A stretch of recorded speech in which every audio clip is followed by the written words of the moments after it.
మన చరిత్రలోనే చాలా దారుణమైన కానీ మన సమాజానికి చాలా కీలకమైన పాఠాలు నేర్పిన ఒక ఎక్స్పెరిమెంట్ గురించి ఈరోజు మనం తెలుసుకోబోతున్నాం. దాని పేరే యూనివర్స్ 25. ఈ ఎక్స్పెరిమెంట్ వెనుక ఉన్న సైన్స్ మరియు దాని ఫలితాలు మన సమాజంలో ప్రస్తుతం జరుగుతున్న కొన్ని విషయాలను ఆలోచింపజేస్తాయి. ముఖ్యంగా ఉచితాలు, ఫ్రీబీస్ల సంస్కృతి సమాజాన్ని ఎలా ప్రభావితం చేస్తాయో దీని ద్వారా అర్థం చేసుకోవచ్చు. అది 1968వ సంవత్సరం. జాన్ సి క్యాల్హోన్ అనే ఒక ప్రత్యేక సైంటిస్ట్ ఒక పెద్ద ప్రత్యేకమైన డిజైన్ చేయబడిన ఒక ఎంక్లోజర్ ఏర్పాటు చేశారు. అది దాదాపు 5,000 ఎలుకలు హ్యాపీగా బ్రతకడానికి సరిపడా పెద్ద స్థలం. ఈ ప్రపంచంలోనే ఎలుకలకి కావాల్సిన ఆహారము, నీళ్లు మరియు ఉండేందుకు సరిపడా స్థలము అన్లిమిటెడ్ అందుబాటులో ఉండేలా మొత్తం అన్ని ఒక్క దగ్గర ఏర్పాటు చేశాడు. ఎటువంటి వేటాడే జంతువుల భయం లేకుండా ఎలుకలు తమ జీవితాన్ని హ్యాపీగా జీవించుకోవచ్చు. ఏ కష్టం లేకుండా అన్ని దొరికితే అసలు ఎలుకలు ఎలా బ్రతికాయనుకుంటున్నారు?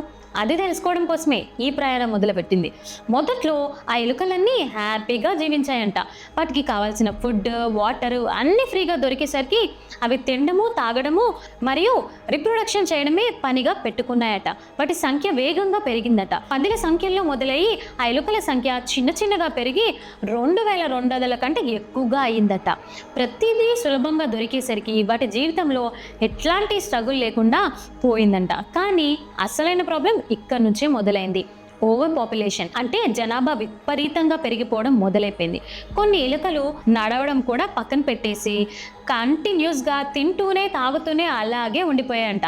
అవి చాలా టెరఫిక్గా, ప్యాసివ్గా మారిపోయాయంట. కొన్ని ఆడ ఎలుకలు తమ పిల్లల బాధ్యతను వదిలేసి వాటిని అలాగే వదిలివేయడం వల్ల అవి ఎదిగే క్రమంలో చాలా ఎలుకలు చనిపోవడం మొదలైందంట. ఇక్కడే ఇన్ఫాంట్ మొరాలిటీ రేట్ పెరిగిపోయిందంట. మరోవైపు కొన్ని బలంగా ఉన్న ఎలుకలు బలహీనంగా ఉన్న ఎలుకల మీద అనవసరంగా దాడి చేయడం మొదలు పెట్టేసాయంట. Aggressive behaviour పెరిగిపోయిందంట. ఇంకొన్ని ఎలుకలు ఏ పని చేయకుండా కేవలం తన శరీరాన్ని శుభ్రం చేసుకోవడము, అందంగా కనిపించడంపై దృష్టి పెట్టాయంట. వాటిని బ్యూటీ వన్స్ అని పిలిచేవారంట. అవి సమాజం నుండి దూరంగా ఒంటరిగా జీవించడం మొదలు పెట్టేసాయంట. ఈ విధంగా మార్పు విపరీతంగా పెరిగిపోయి ఎలుకల మధ్య సామాజిక సంబంధాలు తెగిపోయి సహజమైన ప్రవర్తన పూర్తిగా మారిపోయి వాటి ఫెర్టిలిటీ దాదాపు ఆగిపోయిందంట. ఎలుకల సంఖ్య అంతరించిపోవడం మొదలైపోయింది. 2,200కి చేరిన సంఖ్య క్రమంగా తగ్గిపోయి చివరికి ఆ యూనివర్స్ 25లో ఒక్క ఎలుక కూడా మిగలలేదట. ఆ ర్యాట్ యూటోపియా పూర్తిగా నశించిపోయింది.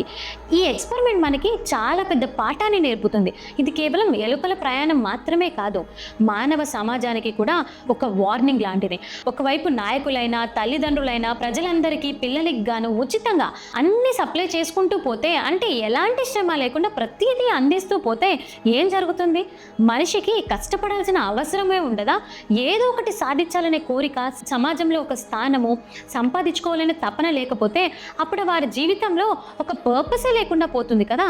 అన్ని సులభంగా దొరికేసరికి సమాజంలో కూడా ఈ యూనివర్స్ 25లో జరిగినట్టే మార్పులు కూడా రావచ్చు. ఎంపతి, నిర్లక్ష్యము, హింస, సామాజిక డిసింటిగ్రేషన్ పెరిగిపోవచ్చు. ఇవన్నీ మనం చూస్తూనే ఉన్నాము కదా. ఈ ఉచితాల సంస్కృతి మనల్ని ఒక రకమైన కంఫర్ట్ జోన్లో ఉంచుతుంది. కానీ కంఫర్ట్ జోన్లో ఉన్నప్పుడు మన పొటెన్షియల్ తగ్గిపోతూ ఉంటుంది. ఈ చరిత్రలో ఎలుకలతో చేసిన దారుణమైన ప్రయాణమే ఇది. దీని నుంచి మనం నేర్చుకోవాల్సింది చాలా ఉంది. నిజమైన అభివృద్ధి అంటే ప్రజలకు ఉచితాలు పంచడం కాదు, వారికి అవకాశాలు కల్పించడం, కష్టపడడానికి ప్రోత్సహించడం, తద్వారా తమ కళలపై తాము నిలబడేలా చెయ్యడం కూడా.